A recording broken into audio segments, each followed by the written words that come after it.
நீங்கள் இணையம் வழியாக இடம்பெறும் பிரசங்கத்தில் எங்களோடு இணைந்திருப்பதில் நாங்கள் மகிழ்ச்சி அடைகிறோம். ஆண்டவருடைய வார்த்தையை கேட்பதற்கு முன்பாக வேத வாசிப்பு வாசிக்கப்படும். We are so glad you could join us for online sermon today. Before we hear God's word, we will have the scripture read. கர்த்தருக்கு சோஸ்திரம். இன்று தேவ செய்திக்கென்று எடுக்கப்பட்ட வேத பகுதி ஆதியாகமம் 17வது அதிகாரம் வசனங்கள் 1 முதல் 7 மற்றும் 15, 16 வசனங்கள் வாசிக்கப்படும். ஆபிரகாம் 99 வயதான போது கர்த்தர் ஆபிராமுக்கு தரிசனமாகி, நான் சர்வ வல்லமையுள்ள தேவன், நீ எனக்கு முன்பாக நடந்து கொண்டு உத்தமனாயிரு. நான் உனக்கும் எனக்கும் நடுவாக என் உடன்படிக்கையை ஏற்படுத்தி உன்னை மிகவும் திரளாய் பெருக பண்ணுவேன் என்றார். அப்பொழுது ஆபிராம் முகங்குப்புற விழுந்து வணங்கினான். தேவன் அவனோடே பேசி, நான் உன்னோடே பண்ணுகிற என் உடன்படிக்கை என்னவென்றால், நீ திரளான ஜாதிகளுக்கு தகப்பனாவாய். இனி உன் பேர் ஆபிராம் எனப்படாமல், நான் உன்னை திரளான ஜாதிகளுக்கு தகப்பனாமக்க ஏற்படுத்தினபடியால் உன் பேர் ஆபிரகாம் எனப்படும். உன்னை மிகவும் அதிகமாய் பல்லுக பண்ணி உன்னிலே ஜாதிகளை உண்டாக்குவேன். உன்னிடத்திலிருந்து ராஜாக்கள் தோன்றுவார்கள். உனக்கும் உனக்கு பின்வரும் உன் சந்ததிக்கும் நான் தேவனாய் இருக்கும்படி எனக்கும் உனக்கும் உனக்கு பின் தலைமுறை தலைமுறையாக வரும் உன் சந்ததிக்கும் நடுவே என் உடன்படிக்கையை நித்திய உடன்படிக்கையாக ஸ்தாபிப்பேன். வசனம் 15. பின்னும் தேவன் ஆபிரகாமை நோக்கி, உன் மனைவி சாராயை இனி சாராய் என்று அழையாதிருப்பாயாக. சாராள் என்பது அவளுக்கு பேராயிருக்கும். நான் அவளை ஆசீர்வதித்து அவளாலே உனக்கு ஒரு குமாரனையும் தருவேன். அவள் ஜாதிகளுக்கு தாயாகவும் அவளாலே ஜாதிகளின் ராஜாக்கள் உண்டாகவும் அவளை ஆசீர்வதிப்பேன் என்றார். ஆமீன். இது தேவனுடைய வசனம். நாம் அனைவரும் சேர்ந்து சொல்லுவோம். தேவனுக்கு சோஸ்திரம். கர்த்தர் நல்லவர். சகோதர சகோதரிகளே, உங்களை மீண்டும் சந்திப்பதில் சந்தோஷம் அடைகிறேன். இந்த நேரத்தை கூட நாம் பிரசங்கத்துக்கு செல்றது முன்பாக கூட நாம் சிறு நேரம் எடுத்து ஆண்டவரிடத்தில் இந்த நேரத்தை ஒப்பு கொடுப்போமாக. எங்கள் நல்ல தேவனை, எங்கள் மத்தியில் வாசம் செய்கிற கர்த்தரை, இந்த நாளுக்காகவும் நேரத்துக்காகவும் நன்றி செலுத்துகிறோம். இதோ உமது வார்த்தை மூலமாகவும் ஆண்டவரே உமது பிரசனம் மூலமாகவும் இந்த செய்தியை கேட்கிற ஒவ்வொரு மத்தியிலும் ஆண்டவரை உமது நன்மையும் கிருபை மதிக்க இருக்கவும் ஆண்டவரே, அவர்கள் உண்மையில் பலனடைந்து ஆண்டவரை இன்னும் சிறந்த வகையில் ஜீவிக்க இந்த நாளில் கூட கிருபை செய்தார்களும். இதை அனைத்தையும் இயேசு நாமத்தில் ஜெபிக்கிறோம் எங்கள் ஜீவனுள்ள பிதாவே, ஆமென். ஒரு கிறிஸ்துவ வாழ்க்கை சொல்லும்போது, ஒரு விசுவாசத்தின் வாழ்க்கையை நாம் பார்க்கும்போது அது அநேக காரியங்கள் அடங்கியிருக்கு. விசுவாசமும் போராட்டங்களும் உபத்திரங்களும் கஷ்டங்களும் சந்தோஷமும் ஒரு ஒரு வரைபடம் போலாக இருக்கும். when we look at the life of a believer, of a Christian believer, we see many aspects. We see his faith, we see his struggles, we see his challenges, we see his pain, we see his joy. It's like a picture, big picture that represents his life. Or rather tapestry, ஒரு திரைசீலை கூட சொல்லலாம். அதுதான் இந்த நாளின் பிரசங்கத்தின் தலைப்பு. And that is the title of today's message, the tapestry of faith. விசுவாசத்தின் திரைசீலை என்ற தலைப்பில் கூட இந்த நாளில் உங்கள் மத்தியில் பகிர்ந்து கொள்ள விரும்புகிறேன். திரைசீலை என்றால் என்ன? What is a tapestry? A tapestry is a heavy cloth that has designs or pictures woven into it, and that is used often for wall hangings or as curtains or as cover furniture or floor coverings. ஒரு திரைச்சீலை என்று சொல்லும்போது அது ஒரு கனமுள்ள துணியாக அதில் ஒரு ஓவியம் வரைந்திருக்கிறோம். அநேக ஓவியங்கள் இருக்கலாம். அது சில நேரங்களில் செவரில் ஒரு அலங்கரிக்க அதை தொங்கப்பட வைக்கலாம். அது ஒரு திரையாக கூட இருக்கக்கூடும். அதில் அநேகர் மேஜை மேலேயோ இல்லை தரை மேலேயோ அதை அவர்கள் போடுவார்கள். In the literal sense, a tapestry is a huge, often complicated picture woven out of cloth. பொதுவாக திரைச்சீலை என்று சொல்லும்போது அது ஒரு ஓவியம் உள்ள ஒரு பின்னின ஒரு துணியாக காணப்படும். The threads of different colors, textures and sizes are used to create that picture. அந்த ஓவியமானது அது எப்படி பின்னப்படும் என்றால் வெவ்வேறு நூல்கள் வைத்து வெவ்வேறு கனமுள்ள நூல்கள் வர்ணமுள்ள நூல்கள் அதை வைத்து அந்த நெசவாளர் அவர் பின்னுவார். அந்த ஓவியத்தை அதில் பின்னுவார். And so there are many threads woven together in complex ways to make up a bigger picture. அப்படி இருக்கையில் அநேக நூல்களை பயன்படுத்தி அவர் பின்னி ஒரு சிறந்த ஓவியத்தை அவர் அமைப்பார். The tapestry metaphor can be used to represent God's plan. அதே போலாக அந்த திரைசீலை உருவகம் நாம் பயன்படுத்தக்கூடும் ஆண்டவரோட சிறந்த திட்டத்தை வெளிப்படுத்த. Of God's plan of salvation for humanity. ஆண்டவர் மனுஷத்துவத்துக்கு வைத்திருக்கிற ரட்சிப்பின் திட்டத்தை அதை ஒரு ஓவியமாக அது ஒரு திரைசையில் ஒரு ஓவியமாக காணக்கூடும். With each thread representing a different aspect of God's character, action and promises.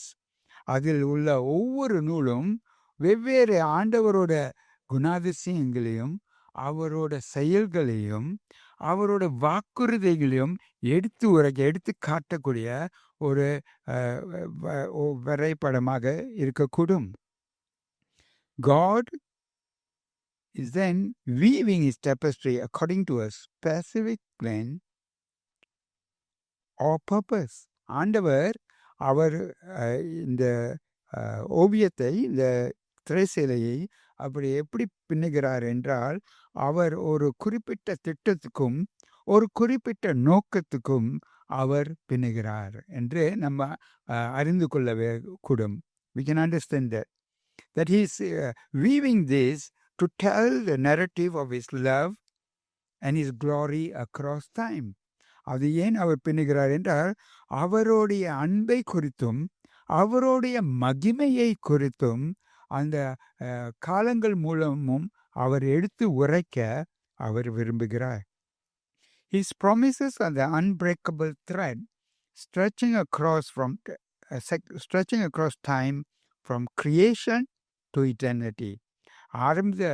உலகத்தின் ஆரம்பத்திலிருந்து உலகத்தின் முடிவு வரைக்கும் நாம் பார்க்கும்போது அவர் அந்த நூலை உடைக்க முடியாத நூலை அறுக்க முடியாத அந்த நூலை அவர் அவருடைய வாக்குறுதிகளாக அவர் பயன்படுத்துகிறார். He uses various threads to create that picture, and there are some threads that cannot be broken, that stretch from the time of creation to the time of onwards through to eternity.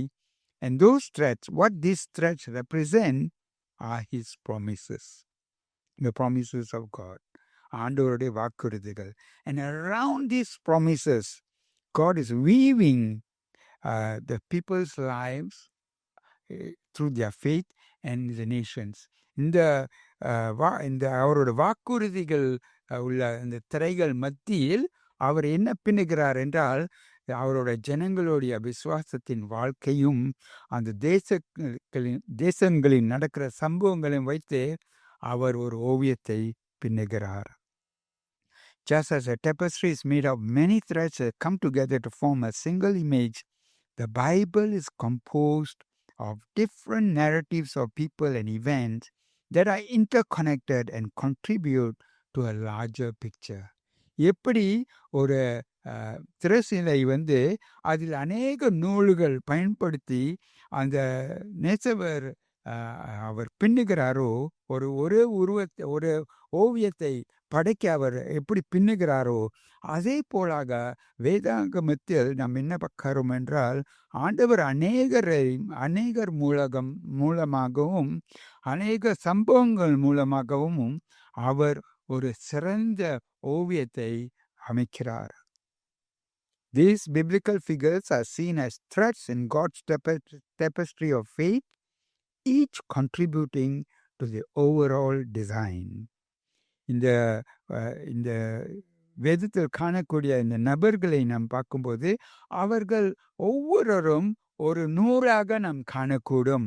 அதை வைத்து ஆண்டவர் அவர்களோட விசுவாசத்தின் மூலமாக அந்த முழு ஓவியத்துக்கு அவங்களோட ஒரு பங்கு அங்க காணப்படுகிறது.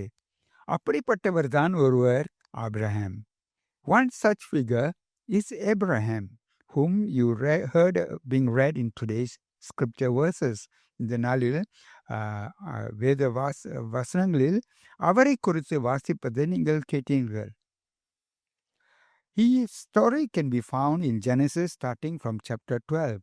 ஆதியாகமம் புஸ்தகத்தில் 12வது அதிகாரத்திலிருந்து அவரோட வாழ்க்கையை குறித்து நீங்கள் வாசிக்கும் போது நீங்கள் அறிந்து கொள்வீர்கள். அவரை அந்த 12வது அதிகாரத்தில் ஆண்டவர் அவரை அழைக்கிறார். In chapter 12, God is calling out to Abraham to leave his country and family and go to a land that God will show. ஆண்டவர் அவர் அழைக்கிறார். அவரோட தேசத்தையும் அவரோட குடும்பத்தையும் விட்டுவிட்டு ஆண்டவர் காட்டுகிற ஒரு இடத்துக்கு செல்ல ஆண்டவர் அவரை அழைக்கிறார். ஏப்ரஹாமோ உடனே அவர் கிளம்புகிறார். And it's amazing to see that Abraham immediately responds and obeys God. And God at the time makes 3 promises to Abraham. The promise of a land of his own, the promise to be made into a great nation, and the promise of blessing, that he will be, through him, all the families of the earth shall be blessed. அதே நேரத்தில் ஆண்டவர் ஆபிரகாமுக்கு அழைக்கும் போது ஆண்டவர் அவருக்கு 3 வாக்குறுதிகளை கொடுக்கிறார். முதலாவதாக அவருக்கு சொந்தமான ஒரு நிலத்தை கொடுப்பார் என்று ஆண்டவர் தெரிவிக்கிறார். அதே நேரத்தில் ஆண்டவர் அவர் வெளிப்படுத்துகிறார். அவர் ஒரு ஆபிரகாம் மூலமாக ஒரு பெரிய தேசத்தை ஆண்டவர் உண்டாக்குவார் என்று அவர் எடுத்து உரைக்கிறார். மூன்றாவதாக அவர் மூலமாக உலகத்தில் இருக்கிற எல்லா குடும்பமும் ஆசீர்வதிக்கப்படும் என்று வாக்குறுதி எடுத்து உரைக்கிறார். இந்த 3 வாக்குறுதிகளையும் ஏப்ரஹாம் ஏற்றுக்கொண்டு அவர் பயணத்தில் புறப்படுகிறார். And Abraham, having received these 3 promises, goes on, leaves his home and goes on to follow God. And as we move forward, as we fast forward to the chapter that was read today, நாம் படித்துக்கொண்டு தொடர்ந்து இந்த நாளில் வாசிக்கப்பட்ட 17வது அதிகாரத்துக்கு நாம் வருகிறோம். அங்கு நாம் காண்கிறோம் ஆண்டவர் மீண்டுமாக ஆபிரகாமை சந்திக்கிறார். And there we see God again meets Abraham. And now Abraham, who when he left his hometown, he was 75 years old. But now he's 99. Abraham அவரோட தேசத்தை விட்டு கிளம்பும்போது அவருக்கு வயது 75 இருந்தது. ஆனால் இப்பொழுது ஆண்டவர் மீண்டும் அவர் சந்திக்கும் போது அவருக்கு 99 வயதாக ஆகிவிட்டது. ஏறக்குறைய 25 வருடங்கள் கடந்து விட்டன. He has stayed there for nearly 25 years. And God appears and says that, as you heard in the passage, that he will now have a son. ஆண்டவர் ஆபிரகாம் இடத்தில் எடுத்து உரைக்கிறார். இப்பொழுது அவருக்கும் சாராவுக்கும் ஒரு பிள்ளை பிறக்கும் என்று. இதுவரைக்கும் அவருக்கும் சாராவுக்கும் இன்னும் பிள்ளை பிறக்கவில்லை.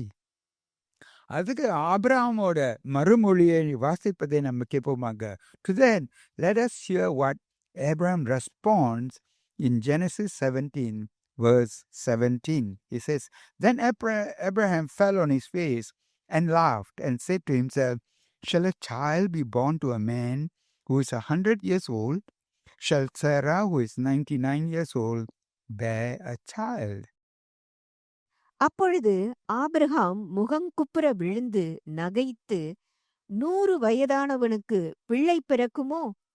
90 வயதான சாராள் பிள்ளை பெறுவாளோ என்று தன் இருதயத்திலே சொல்லிக்கொண்டு, ஆபிரகாம் இங்க ஆண்டவர் பேசும்போது முகம் குப்புற விழுந்து ஆண்டவரை சொல்றதை கேட்டார். he fell on his face, fell forward before God and heard what God was saying. And he felt in his heart, how is this going to happen? It was not disbelief, but it was a wonder that at his age, how is this going to happen? அவர் முகம் குப்புற விழுந்து அவர் ஆண்டவர் மேல் அவிசுவாசமாக இல்லை.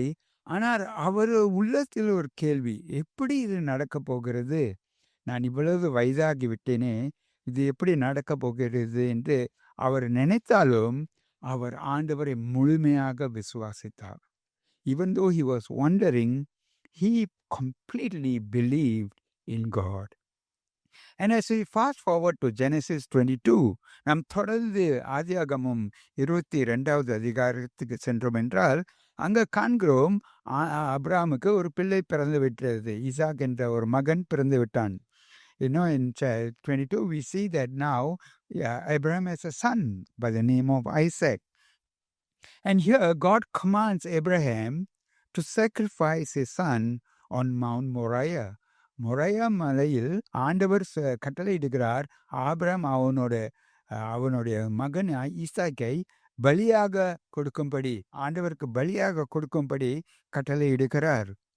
We don't exactly know how Abraham felt, but he obeyed. Abraham உள்ளத்தில் அந்த கட்டளை எப்படியாக அவர் உணர்ந்தார், எப்படி அவரோட உள்ளம் எப்படி இருந்தது என்று நாம் அறியாம இருக்கிறோம். ஆனால் அவர் என்ன செய்தார் என்றால் கீழ்ப்படிந்தார்.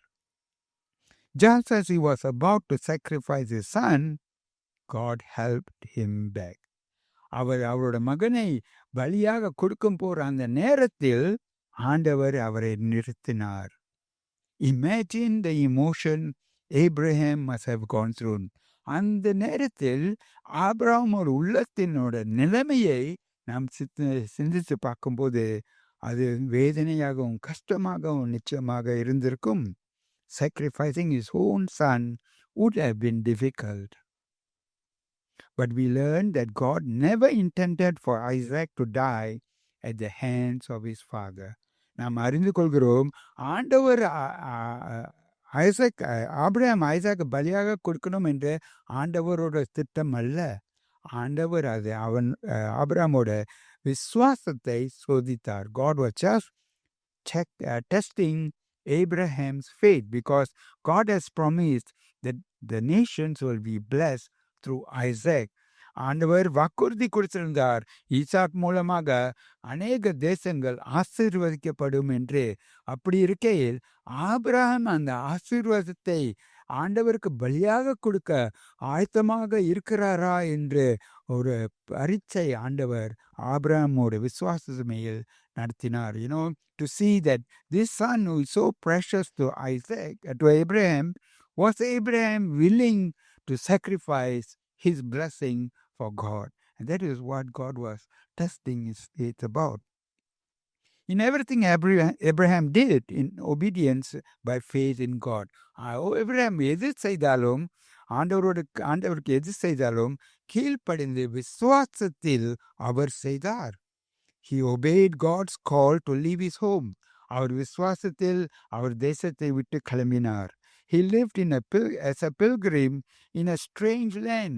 அவர் அறியாத ஒரு தேசத்தில் ஆண்டவருக்கு கீழ்ப்படிந்து வாழ்ந்தார். In old age, he and Sarah gave birth to God's promised child.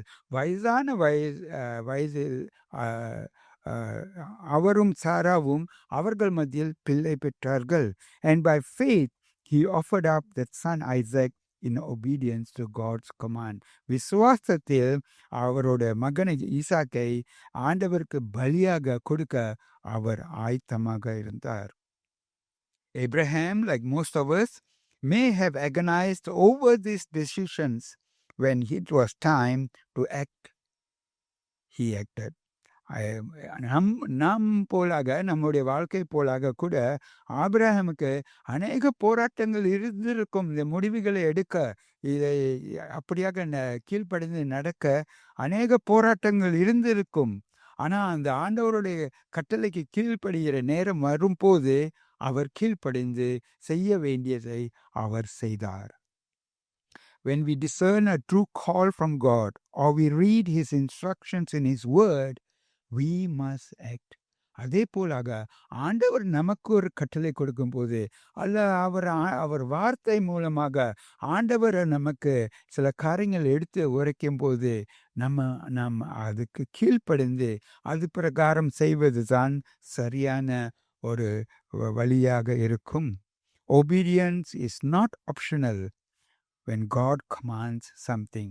ஆண்டவர் நமக்கு ஒரு கட்டளையோ ஒரு காரியத்தை செய்ய சொல்லும் போது அதுக்கு நாம் கீழ்ப்படிந்து செய்கிறது அது ஒரு நம்முடைய கடமையாக இருக்கிறது. அது நமக்கு ஒரு நம்ம தேர்ந்து எடுக்கிற ஒரு வாய்ப்பு இல்லை, ஆனால் அது நமக்கு ஒரு கட்டளை. It is a command to us. The calling of Abraham was just another piece in the story of God's master plan for humanity. ஆபிரகாமோட அழைப்பு அந்த திரைச்சேலையில் ஓவியத்தில் ஒரு பாகம்தான், அதில் ஒரு பாகம்தான். The tapestry of faith unveils generations after generations of God's people who declare of God's faithfulness. அந்த விசுவாசத்தின் திரைச்சீலை அது என்ன வெளிப்படுத்துகிறது என்றால், தலைமுறையாக அநேக விசுவாசிகள் அவர்கள் என்ன எடுத்து உரைக்கிறார்கள் என்றால், ஆண்டவர் உண்மை உள்ளவராக இருக்கிறார், ஆண்டவர் சொன்னதை செய்வார், அவரோட வாக்குறுதிகளை அவர் நிறைவேற்றுவார் என்று எடுத்து காட்டுகிறது. It shows of God's faithfulness. It shows that God will do what he says and that God will fulfill all his promises. And it also shows what God's people did by faith. அதே நேரத்தில் அது என்ன எடுத்து காட்டுகிறது என்றால், ஆண்டவரோட ஜனங்கள் விசுவாசம் மூலமாக என்ன காரியங்கள் செய்தார்கள் என்று அது எடுத்து உரைக்கிறது. Faith in God can do great things in anyone's life. ஒவ்வொரு வாழ்க்கையிலும் அது யாராக இருந்தாலும் அவர்கள் வாழ்க்கையில் அவர்கள் ஆண்டவருக்கு ஒப்பு கொடுத்து விசுவாசத்தில் செய்யும் போது வாழும் போது அவர்கள் பெரிய காரியங்களை பெரிய செயல்களை அவர்கள் செய்வார்கள். If you live by faith in God, no matter who you are, you can make a difference in God's kingdom. நீங்கள் ஆண்டவரை நம்பி விசுவாசத்தில் வாழும் போது நீங்கள் யாராக இருந்தாலும் நீங்கள் ஆண்டவரோட ராஜ்யத்தில் சிறந்த காரியங்கள் நீங்கள் செய்வீர்கள். ஏனென்றால் ஆண்டவர் உங்களை வழி நடத்துவார். Because God is the one who does it through you. What really matters then is not your strength, not your weakness, not your training or the lack of ability, but your faith in God. அப்படி இருக்கையில் என்ன முக்கியமாக இருக்குது என்றால், உங்களோட பலன் அல்ல, உங்களோட பலவீனங்கள் அல்ல, உங்களோட திறமைகள் அல்ல உங்கள் திறமை இல்லாத ஒரு நிலைமை அப்படியாக கூட அல்ல. என்ன முக்கியமாக இருக்குது என்றால் உங்களுடைய விசுவாசம், ஆண்டவரில் இருக்கிற உங்களுடைய விசுவாசம். Faith works because it comes from God. ஏன் விசுவாசம் செயல்படுகிறது என்றால் அது ஆண்டவர் இடத்தில் வருகிறது, ஆண்டவர் தான் செயல்படுகிறார். And God gives us grace to those who trust in him. ஆண்டவர் விசுவாசம் அதிகமாகவும் கிருபை அதிகமாகவும் யாருக்கு கொடுக்கிறார் என்றால் அவர் மேல் நம்பி அவரை விசுவாசத்தில் வாழ்கிறவர்களுக்கு அதிகமாக கிருபை தருகிறார். What matters most about you, about every Christian, is your faith. And therefore, அதனால் உங்களை குறித்து எது முக்கியமாக இருக்குது என்றால், எது ஒவ்வொரு விசுவாசியின் வாழ்க்கையில் முக்கியமாக இருக்கிறது என்றால், அவர்களுடைய நம்பிக்கை. But a Christian life is not easy. ஆனால் கிறிஸ்துவ வாழ்க்கையோ ஒரு கடினமான வாழ்க்கையாக இருக்கிறது. ஒரு போராட்டம் நிறைந்த ஒரு வாழ்க்கையாக இருக்கிறது. Life can be stressful, painful, and sometimes simply cannot be understood. சில நேரங்களில் வாழ்க்கை போராட்டமாக இருக்கிறோம், உபத்திரங்களாக இருக்கிறோம். அதே நேரத்தில் சில நேரங்களில் புரிந்து கொள்ளவோ அறிந்து கொள்ளவோ கஷ்டமாக இருக்கக்கூடும். It is like looking at the back of the tapestry. அந்த திரைச்சீலையை அதோட பின்பக்கத்தை பார்க்குற மாதிரி இருக்கும். When you look on the rear of the tapestry, the picture is not clear. அந்த திரைச்சீலை நம் திருப்பி அந்த ஓவியத்தை பார்க்கும்போது அது தெளிவாக பார்க்க முடியாது. It may be even confusing. சில நேரத்தில் அந்த ஓவியம் ஒரு குழப்பமாக இருக்கும். என்ன பார்க்குறோம் என்று தெரியாத ஒரு நிலைமையாக இருக்கக்கூடும். There could be jumbled threads, there could be knots, there could be missing stitches or mistakes. அதில் குறைகள், அதில் கட்டுகள், அது உடைந்த நாறுகள் அதெல்லாம் காணக்கூடும். Often our life is like that. அநேக நேரம் நம்முடைய வாழ்க்கை அப்படியாக இருக்கிறது. We see failures, we see disappointments, we see separation, we see illness in our life. நம் வாழ்க்கையில் குறைகள், தோல்விகள், பலவீனங்கள், கைவிடுத்த நிலைமைகள், நோய்கள், போராட்டங்கள் காணக்கூடும். அந்த சூழ்நிலைகளில் நம் சில நேரம் சிந்திப்போம், ஆண்டவர் இன்னும் என் வாழ்க்கையில் இருக்கிறாரா, இன்னும் செயல்படுகிறாரா என்று. And those situations can cause us to wonder if God is still working in our life. He is still present in our life. Like us, Abraham also had his moments of failure and sin in his life. நாம் போலாக Abraham ஒரு சாதாரண மனுஷனாக இருந்தார். அவர் வாழ்க்கையிலும் குறைகளும் பாவங்களும் கூட இருந்தது. Even Abraham's failure demonstrated that God, while not protecting him from the consequence of the sin, graciously worked his will in him and through him. ஆண்டவரோட ஆபிரகாமோட வாழ்க்கையை நாம் பார்க்கும்போது அங்கே நாம் காண்கிறோம், அவரோட வாழ்க்கை தோல்விகளும் பாவங்களும் இருந்தாலும் அந்த நேரங்களில் ஆண்டவர் அந்த பாவங்களோட விளைவுகளை ஆண்டவர் எடுத்து போடவில்லை. ஆனால் அது மூலமாகவும் அது சுற்றியும் ஆண்டவர் செயல் பண்ணி அவரோட சித்தத்தை அவர் நிறைவேற்றுகிறார். You know, in Abraham's life, he had many things, many situations where there was some failure and there was sin too. But there is a consequence for sin. And God does not take away that consequence. But what God does is God works through and around those consequences to carry out His plan in your life. Nothing we do or nothing that we did not do will change His plan.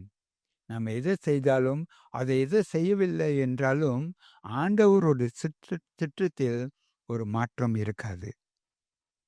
When Abraham was willing to sacrifice his son, he didn't know at that time how he would be a blessing for God's people for centuries. ஆண்டவர் Abraham இடத்தில் கட்டளை எடுக்கும்போது அவரோட குமாரனை ஈசாக்கை பலியிடும் சொல்லும்போது அந்த நேரத்தில் ஆபிரகாமுக்கு புரிந்திருக்காது, பலியிட்டால் எப்படி என் மகன் ஒரு ஆசீர்வாதமாக பல தேசத்துக்கு இருக்க போகிறான் என்று அவருக்கு புரிந்திருக்காது. He could not have understood when there's a command to sacrifice his son. If I'm sacrificing my son, how is he going to be a blessing to many nations? But Abraham's faith was not a blind faith. ஆனால் ஆபிரகாமோட விசுவாசமோ ஒரு குருடான ஒரு விசுவாசம் அல்ல. His faith was a settled assurance and trust in the one who had proven himself faithful and true. அவரோட விசுவாசம் ஒரு உறுதி உள்ள விசுவாசமாகவும், ஆண்டவர் மேல் ஒரு நம்பிக்கை உள்ள விசுவாசமாகவும், ஏனென்றால் ஆண்டவர் செய்திருக்கார், அவர் செய்வார், அவர் செய்து கொண்டிருக்கிறார் என்று, அவர் உண்மை உள்ளவர் இருக்கிறார் என்று ஒரு விசுவாசமாக இருந்தது. அப்பொழுது அப்படி இருக்கையில் அவர் பின்னோக்கி பார்க்கையில் அவர் அறிந்து கொண்டார், ஆண்டவர் எப்படியாக அவர் மூலமாக ஆண்டவர் அநேகரை ஆசீர்வதித்தார் என்று. Looking back, I'm sure Abraham will see how God was weaving a story in his life to bless others. So God has a plan for you, for each believer. ஆண்டவர் உங்களுக்கும் ஒரு திட்டம் வைத்திருக்கார், ஒவ்வொரு விசுவாசிக்கும் ஒரு திட்டம் வைத்திருக்கிறார் அவர்களோட வாழ்க்கையில். And has ordained specific paths and actions for them to follow. அதே நேரத்தில் ஆண்டவர் குறிப்பிட்ட திட்டங்களையும் குறிப்பிட்ட செயல்களையும் அவர் ஆயத்தப்படுத்தியிருக்கிறார், ஒவ்வொரு வாழ்க்கையிலும் அதை வழிநடத்துறதுக்காக, அதன் பிரகாரம் வாழ்றதுக்காக. If we were to look back at our own lives, we would see the hand of God's providence all over it. நம்மளோட வாழ்க்கையை நாம் பின்னோக்கி பார்த்தோம் என்றால், ஆண்டவரோட பாதுகாப்பும் நன்மைகளும் நம் வாழ்க்கையில் நாம் காணக்கூடும். God is orchestrating the events of our life. ஆண்டவர் நம்மளோட வாழ்க்கையில் அவரோட காரியங்களை செயல்படுத்தி கொண்டே இருக்கிறார். Sometimes it may not seem that way. சில நேரங்களில் அப்படியாக நமக்கு தோணாது, நம்ம உணராம இருப்போம். Or we may not understand what God is doing in our life. நம் வாழ்க்கையில் அவர் என்ன செய்கிறார் என்று கூட நாம் அறியாம இருக்கக்கூடும். But Abraham's life is evidence that God's presence in our life is real. ஆனால் நாம் ஆபிரகாம் வாழ்க்கையை பார்க்கும்போது வேதத்தில் அநேக திரளான மேகம் போல உள்ள சாட்சிகளோட வாழ்க்கை நாம் பார்க்கும்போது அது உதாரணமாக இருக்கிறது. ஆண்டவர் நம் வாழ்க்கையில் இருக்கிறார், அவர் உண்மை உள்ளவராக இருக்கிறார் என்று. Individual experiences and encounters with God and others contribute to the unique tapestry of each person's faith.